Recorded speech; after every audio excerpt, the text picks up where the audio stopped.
ಛೇ ಒಬ್ಬಂಟಿ ಆಗಿಬಿಟ್ಟೆ ನಾನು, ಬೋರಿಂಗಪ್ಪ ಈ ಒಬ್ಬಂಟಿ ಲೈಫ್, ಆ ಥರ ಅಂದ್ಕೊಂಡು ಅನಿವಾರ್ಯಕ್ಕೆ ಕನೆಕ್ಟ್ ಆಗ್ತಿದ್ರು, ಅಥವಾ ಈ ಸಂಬಂಧ ಚಿರಕಾಲ ಉಳಿಯುತ್ತೆ, ಇಬ್ಬರು ತಪ್ಪು ನಮಗೆ ಅರ್ಥ ಆಗಿದೆ, ಅಂಡರ್ಸ್ಟ್ಯಾಂಡಿಂಗ್ ಬಂದಿದ್ದೀವಿ, ನೆಕ್ಸ್ಟ್ ಆ ತಪ್ಪು ಮಾಡ್ಲಿಕ್ಕೆ ಹೋಗಲ್ಲ ಅಂದರೆ ಅಗೇನ್ ಕನೆಕ್ಟ್ ಆದಮೇಲೆ ಮತ್ತೆ ಆ ಪ್ರಾಬ್ಲಮ್ಗಳು ತೊಗೊಂಡು ಮತ್ತೆ ಜಗಳ ಆಗ್ಕೊಡೋದು. ಬಿಕಾಸ್ ಆಲ್ರೆಡಿ ಪ್ರಾಬ್ಲಮ್ಗಳ ವಿಚಾರದಲ್ಲಿ ಜಗಳ ಆಗಿ ಸಮಸ್ಯೆ ಆಗಿ ನೀವು ಡಿವೋರ್ಸಿಗೆ ಹೋಗಿದ್ರಿ. ಮತ್ತು ಸ್ನೇಹಿತರೆ, ವೆಲ್ಕಮ್ ಬ್ಯಾಕ್. ನೀವು ನೋಡ್ತಿದ್ದೀರಾ ಜೈ ಮೋಟಿವೇಶನಲ್ ಸ್ಪೀಕರ್ ಯೂಟ್ಯೂಬ್ ಚಾನಲ್. ಇವತ್ತಿನ ಟಾಪಿಕ್ ಮದುವೆ ಆಗಿರುತ್ತೆ. ಸೊ ಮದುವೆ ಆಗಿ ಡಿವೋರ್ಸ್ ಆಗಿರುತ್ತೆ, ಡಿವೋರ್ಸ್ ಆಗಿ ಸ್ವಲ್ಪ ಗ್ಯಾಪ್ ಆಗಿರುತ್ತೆ ಅಥವಾ ಸಂಬಂಧ ಮುರಿದೋಗಿರುತ್ತೆ. ಆ ಸಂಬಂಧದಲ್ಲಿ ಮತ್ತೆ ಪುನಃ ಪ್ರೀತಿ ಹುಟ್ಟಿದರೆ ಆ ಪ್ರೀತಿನ ಅಥವಾ ಆ ಸಂಬಂಧದಲ್ಲಿ ಮತ್ತೆ ಕನೆಕ್ಟ್ ಆಗೋದು ಒಳ್ಳೆಯದಾ ಅಥವಾ ಕೆಟ್ಟದ್ದ, ಸರಿನಾ ತಪ್ಪಾ ಅಂತ ಒಬ್ಬರು ನನಗೆ ನಿನ್ನೆ ಲೈವಲ್ಲಿ ಬಂದಾಗ ಈ ಒಂದು ಪ್ರಶ್ನೆ ಹಾಕಿದ್ದಾರೆ. ಸೊ ಇದರಲ್ಲಿ ಈ ಒಂದು ವಿಡಿಯೋಗೆ ರಿಲೇಟೆಡ್ 5 ಟಿಪ್ಸ್ನ ಶೇರ್ ಮಾಡ್ತಾ ಇದ್ದೀನಿ. ಆಫ್ಟರ್ ದ ಡಿವೋರ್ಸ್ ಅಂದರೆ ಆ ಸಂಬಂಧ ಮುರಿದು ಬಿದ್ದ ಮೇಲೆ ಮತ್ತೆ ಪ್ರೀತಿ ಹುಟ್ಟಿದರೆ ಒಪ್ಕೊಳ್ಳೋದು ಎಷ್ಟು ಮಟ್ಟಿಗೆ ಸರಿ ಇರುತ್ತೆ, ಎಷ್ಟು ಮಟ್ಟಿಗೆ ತಪ್ಪಾಗತ್ತೆ. ಸೊ ಈ ಟಿಪ್ಸನ್ನು ನೋಡ್ತಾ ಬನ್ನಿ. ವಿಡಿಯೋ ಇಷ್ಟ ಆದರೆ ಲೈಕ್ ಮಾಡೋದನ್ನು ಮರಿಬೇಡಿ, ಆ್ಯಂಡ್ ಚಾನಲ್ಗೆ ಸಬ್ಸ್ಕ್ರೈಬ್ ಮಾಡ್ಕೊಳ್ಳಿ. ವಿಡಿಯೋ ಕೊನೆ ತನಕ ನೋಡಿ. ಇಷ್ಟ ಆದರೆ ಶೇರ್ ಮಾಡೋದನ್ನು ಕೂಡ ಮರಿಬೇಡಿ. ಫಸ್ಟ್ ಪಾಯಿಂಟ್ ನೋಡ್ಕೊಳ್ಳಿ, ಏನಂತ ಹೇಳಿದ್ರೆ ಹಳೆಯ ಸಮಸ್ಯೆಗಳಿಗೆ ಸ್ಪಷ್ಟ ಪರಿಹಾರ ಇದೆಯಾ. ಈಗ ಏನು ಪ್ರೀತಿ ಆಗಿರುತ್ತಲ್ಲ, ನಿಮ್ಮಿಬ್ಬರ ಹತ್ರನೂ ಕೂಡ ಹಳೆಯ ಏನು ಸಮಸ್ಯೆ, ಯಾವುದೋ ಒಂದು ಕಾರಣಕ್ಕೆ ಸಮಸ್ಯೆ ಬಂತು, ಸಮಸ್ಯೆ ಜಗಳ ಆಯಿತು, ಜಗಳ ಆಗಿ ಡಿವೋರ್ಸ್ ಆಗೋಯಿತು, ಆ ಸಮಸ್ಯೆಗಳಿಗೆ ಪರ್ಟಿಕ್ಯುಲರ್ ಆಗಿ ಕ್ಲಾರಿಟಿ ಸಿಕ್ಕಿದೆಯಾ, ಪರಿಹಾರ ಸಿಕ್ಕಿದೆಯಾ, ಇದು ನೀವಿಬ್ಬರು ಕೇಳ್ಕೋಬೇಕಾಗತ್ತೆ. ಯಾಕೆಂದರೆ ಅಗೇನ್ ಕನೆಕ್ಟ್ ಆದಮೇಲೆ ಮತ್ತೆ ಆ ಪ್ರಾಬ್ಲಮ್ಗಳು ತೊಗೊಂಡು ಮತ್ತೆ ಜಗಳ ಆಗ್ಕೊಡೋದು. ಬಿಕಾಸ್ ಆಲ್ರೆಡಿ ಪ್ರಾಬ್ಲಮ್ಗಳ ವಿಚಾರದಲ್ಲಿ ಜಗಳ ಆಗಿ ಸಮಸ್ಯೆ ಆಗಿ ನೀವು ಡಿವೋರ್ಸಿಗೆ ಹೋಗಿದ್ರಿ, ಮತ್ತೆ ಪ್ರೀತಿ ಹುಟ್ಟಿದೆ, ಮತ್ತು ಒಬ್ರಿಗೊಬ್ರಿಗೆ ವ್ಯಾಲ್ಯೂ ಗೊತ್ತಾಗಿದೆ ಅಂದಮೇಲೆ ಆ ಪ್ರಾಬ್ಲಮ್ಗಳಿಗೆ ಪರಿಹಾರ ಸಿಕ್ಕಿದೆಯಾ, ಅಥವಾ ಪ್ರಾಬ್ಲಮ್ ಯಾವುದೇ ಕಾರಣಕ್ಕೂ ಮರೆತು ಬಿಟ್ಟಿದ್ದೀವಿ, ನಮ್ಗೆ ಗೊತ್ತೇ ಇಲ್ಲ, ಇಲ್ಲಿಂದ ಹೊಸ ಬದುಕು ಕಟ್ಕೊಂಡಿದ್ದೀವ ಅನ್ನೋ ಲೆಕ್ಕದಲ್ಲಿದ್ದರೆ ನೀವು ಒಪ್ಕೋಬೋದು. ಮೊದಲನೇ ಪಾಯಿಂಟ್.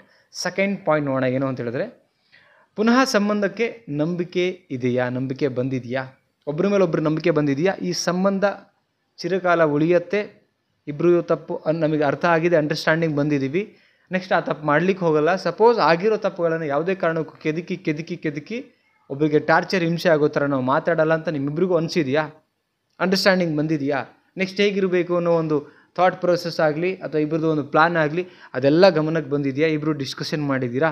ಸೊ ಆ ಸಂಬಂಧಕ್ಕೆ ಮೇಜರಾಗಿ ನಂಬಿಕೆ ಬಂದರೆ ಇದೆಲ್ಲ ಆಗೋಕ್ಕೆ ಸಾಧ್ಯ. ನಂಬಿಕೆ ಹುಟ್ಟಿದೆಯಾ ನೋಡ್ಕೊಳ್ಳಿ. ನಂಬಿಕೆ ಹುಟ್ಟಿದರೆ ಮೂವ್ ಆನ್ ಆಗಿ. ಮೊದಲನೇ ಪಾಯಿಂಟ್ ಆ್ಯಂಡ್ ಸೆಕೆಂಡ್ ಪಾಯಿಂಟ್ ಇದು ಕಂಪ್ಲೀಟ್ ಇದ್ದರೆ ಮೂವ್ ಆನ್.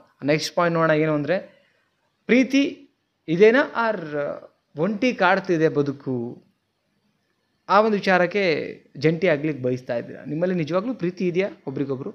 ಛೇ ಒಬ್ಬಂಟಿ ಆಗಿಬಿಟ್ಟೆ ನಾನು, ಬೋರಿಂಗಪ್ಪ ಈ ಒಬ್ಬಂಟಿ ಲೈಫ್, ಆ ಥರ ಅಂದ್ಕೊಂಡು ಅನಿವಾರ್ಯಕ್ಕೆ ಕನೆಕ್ಟ್ ಆಗ್ತಿದ್ರು, ಅಥವಾ ನಿಮ್ಮಲ್ಲಿ ಪ್ರೀತಿ ಅನ್ನೋದು ಹುಟ್ಟಿದೆಯಾ, ಅದನ್ನು ಫಸ್ಟು ಕ್ವಶನ್ ಮಾಡ್ಕೊಳ್ಳಿ. ಅನಿವಾರ್ಯಕ್ಕೆ ಅಂತ ಆದರೆ ಅಗೇನು ಹೇಳ್ತೀನಿ, ಆ ಸಂಬಂಧ ನೀವು ಒಬ್ಬಂಟಿ ಇರೋದು ಎಷ್ಟೋ ಬೆಟ್ರದೆ. ಪ್ರೀತಿ ಹುಟ್ಟಿದರೆ ಮಾತ್ರ ಆ ಸಂಬಂಧದಲ್ಲಿ ಸಣ್ಣ ಪುಟ್ಟ ತಪ್ಪುಗಳನ್ನು ಕೂಡ ನಾವು ಒಪ್ಕೊಳ್ಳೋಕೆ ಸಾಧ್ಯ. ಪ್ರೀತಿ ಇದ್ದಾಗ ಸಣ್ಣ ಪುಟ್ಟ ತಪ್ಪುಗಳನ್ನು ನಾವು ಒಪ್ಕೊಳ್ತೀವಿ. ಅದೇ ಪ್ರೀತಿ ಇಲ್ದಿರಬೇಕಾದ್ರೆ ಸಣ್ಣ ಪುಟ್ಟ ತಪ್ಪುಗಳನ್ನು ಕೂಡ ನಾವು ರಿಜೆಕ್ಟ್ ಮಾಡ್ತೀವಿ. ಆವಾಗ ಸಣ್ಣ ತಪ್ಪುಗಳು ಕೂಡ ದೊಡ್ಡದಾಗಿ ಕಾಣೋಕ್ಕೆ ಶುರು ಆಗುತ್ತೆ ಪ್ರೀತಿ ಇಲ್ದಿರಬೇಕಾದ್ರೆ.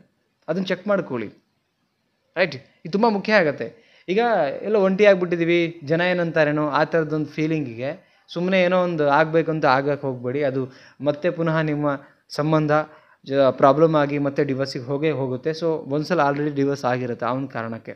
ನೆಕ್ಸ್ಟ್ ಪಾಯಿಂಟ್ ನೋಡೋಣ, ಏನಂತ ಹೇಳಿದ್ರೆ ಕುಟುಂಬ ಅಥವಾ ಸಮಾಜದ ಒಂದು ಒತ್ತಡಕ್ಕೆ ಏನಾದರೂ ನೀವು ಒಪ್ಕೋತಾ ಇದ್ದೀರಾ, ಮತ್ತು ಪುನಃ ನಾವು ಸೇರೋಣ, ಇಬ್ಬರು ಲೈಕ್ ಸೇರೋಣ, ಇಟ್ ಮೀನ್ಸ್ ಡಿವೋರ್ಸ್ ಆಗಿದೆ, ಮತ್ತು ಕನೆಕ್ಟ್ ಆಗೋಣ, ರಿಲೇಷನ್ಶಿಪ್ ಬಿಲ್ಡ್ ಆಗಿದೆ, ಮತ್ತೆ ಒಂದಾಗಿ ಬದುಕೋಣ, ಈ ಥರ ಕುಟುಂಬ ಸಂಬಂಧ ಸಮಾಜ ಸಂಬಂಧ ಹೆಂಗೆ ಮಾಡಿ ಇಲ್ಲ ತಾನೇ, ಅದನ್ನು ಕ್ಲಾರಿಟಿ ತಗೊಳ್ಳಿ. ಇಲ್ಲ ಪರ್ಸ್ನಲಿ ಇಬ್ಬರ ಮೇಲೆ ಒಬ್ರಿಗೊಬ್ರು ಮ್ಯೂಚುವಲ್ ಆಗಿ ಲವ್ ಬಂದಿದೆ ನಮ್ಮಿಬ್ಬರ ಮೇಲೆ ಅಂತೇಳಿ ನಿಮ್ಗೆ ಅನಿಸಿದ್ರೆ ಅವಾಗ ಮೂವ್ ಆನ್ ಆಗಿ. ಅದರ್ವೈಸ್ ಯಾರೋ ಹೊರಗಡೆ ಸಮಾಜ ಮಾತಾಡ್ತಾರೆ, ಮನೆಯವ್ರು ಮಾತಾಡ್ತಾರೆ, ಅಲ್ಲಿ ಬದುಕ್ತಾ ಇರೋ ಬದುಕು ನಿಮ್ಮದು, ಇಬ್ಬರು ಸಂಸಾರ ಮಾಡಬೇಕಾಗಿರೋದು. ಸಮಾಜದವ್ರು ಬಂದು ಸಂಸಾರ ಮಾಡ್ತಿಲ್ಲ, ಆ್ಯಂಡ್ ನಿಮ್ಮ ಕುಟುಂಬದವ್ರು ಬಂದು ಸಂಸಾರ ಮಾಡ್ತಿಲ್ಲ.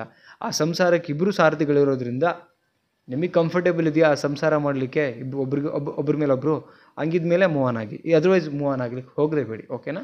ನೆಕ್ಸ್ಟ್ ಪಾಯಿಂಟ್ ನೋಡೋಣ, ಏನು ಅಂತ ಹೇಳಿದ್ರೆ ಬೇರೆ ಮಾರ್ಗನೇ ಇಲ್ಲ ನಮಗೆ ಅಂಥೇಳಿ ಏನಾದ್ರು ತೀರ್ಮಾನ ಮಾಡಿದ್ರೆ, ಅದರ್ವೈಸ್ ನಮ್ಗೆ ಯಾವುದು ದಾರಿನೇ ಇಲ್ಲ ಹಂಗಂತೇಳಿ ನೀವು ಕನೆಕ್ಟ್ ಆಗಲಿಕ್ಕೂ ಹೋಗಬೇಡಿ. ಬಿಕಾಸ್ ಬಲವಂತ ಆಗಿಬಿಡುತ್ತೆ. ಅನಿವಾರ್ಯ ಅಂತ ಅನಿಸಿರೋದು ಯಾವುದಾದ್ರೂ ಇದ್ದರೆ ಅದು ಕ್ಷಣಿಕ ಮಾತ್ರ. ಐ ವಾಂಟ್, ನನ್ನ ಬಯಕೆ ಅದು, ನನಗೆ ಬೇಕು ಅಂತ ಏನು ಹೋಗಿರ್ತೀವಲ್ಲ, ಅದರೊಟ್ಟಿಗೆ ನಾವು ಲಾಂಗ್ ಜರ್ನಿ ಕೂಡ ಮಾಡ್ಬೋದು. ಬಿಕಾಸ್ ನಮಗೆ ಬೇಕು ಅಂತ ಹೋಗಿರ್ತೀವಲ್ಲ, ಅಲ್ಲಿ ಸಮಯ ಕೊಡ್ತೀವಿ, ಒದಿಸ್ಕೊಳ್ತೀವಿ, ಪ್ರೀತಿ ಮಾಡ್ತೀವಿ, ಮುದಾಡ್ತೀವಿ, ಆ ಸಂಬಂಧ ಉಳಿದೋಗುತ್ತೆ. ಸ್ನೇಹಿತರೆ, ಈ 5 ಪಾಯಿಂಟ್ಸ್ ಹೇಗೆ ಅನ್ನಿಸ್ತು ನಿಮಗೆ? ಬೆಟರ್ ದೆನ್ ಅನಿಸಿದ್ರೆ ದಯವಿಟ್ಟು ಶೇರ್ ಮಾಡಿ ವಿಡಿಯೋನ. ಈ ಥಾಟ್, ಈ ಒಂದು ಯೋಚನೆ ಈ ಒಂದು ಇನ್ಫಾರ್ಮೇಷನ್ ಇನ್ನಷ್ಟು ಜನಗಳಿಗೆ ರೀಚ್ ಆಗಬೇಕು ಅನ್ನೋದೇ ಇಂಟೆನ್ಷನ್ ಆಗಿರುತ್ತೆ ನಂದು. ಸೊ ಆ ಕಾರಣಕ್ಕೆ ಈ ಚಾನಲ್ಗೆ ಸಪೋರ್ಟ್ ಮಾಡಿ ದಯವಿಟ್ಟು. 16,000 ಕಂಪ್ಲೀಟ್ ಆಗಿದೆ ಚಾನಲ್, ಇನ್ನು 4,000 ಬ್ಯಾಲೆನ್ಸ್ ಇದೆ 20,000ಕ್ಕೆ. ದಯವಿಟ್ಟು 20,000 ಸಬ್ಸ್ಕ್ರೈಬರ್ ಕಂಪ್ಲೀಟ್ ಆಗಲಿ ಅಂತ ನಾನು ಕೇಳ್ಕೊತಾ ಇದ್ದೀನಿ, ನೀವು ಸಪೋರ್ಟ್ ಮಾಡ್ತೀರಂತ ಅಂದ್ಕೊಂಡು. ಮತ್ತೊಂದು ಟಾಪಿಕಲ್ಲಿ ಸಿಗ್ತೀನಿ. ಆ್ಯಂಡ್ ಯಾವ್ದಾದ್ರು ಟಾಪಿಕ್ ಬೇಕು ಅಂತ ಹೇಳಿದ್ರೆ ಕಮೆಂಟ್ ಸೆಕ್ಷನಲ್ಲಿ ಕಮೆಂಟ್ ಮಾಡಿ. ಆ್ಯಂಡ್ ಕೌನ್ಸಿಲಿಂಗ್ ಬೇಕಂದರೆ ಫೀಸ್ ಇರುತ್ತೆ, ಅಪಾಯಿಂಟ್ಮೆಂಟ್ ನಂಬರ್ ಕೊಟ್ಟಿರ್ತೀನಿ, ಅಪಾಯಿಂಟ್ಮೆಂಟ್ ತೊಗೊಳ್ಬೋದು ಅಂತ ಹೇಳ್ತಾ ಮತ್ತೊಂದು ಟಾಪಿಕಲ್ಲಿ ಸಿಗ್ತೀನಿ. Thank you so much guys, love you, ನಮಸ್ತೆ.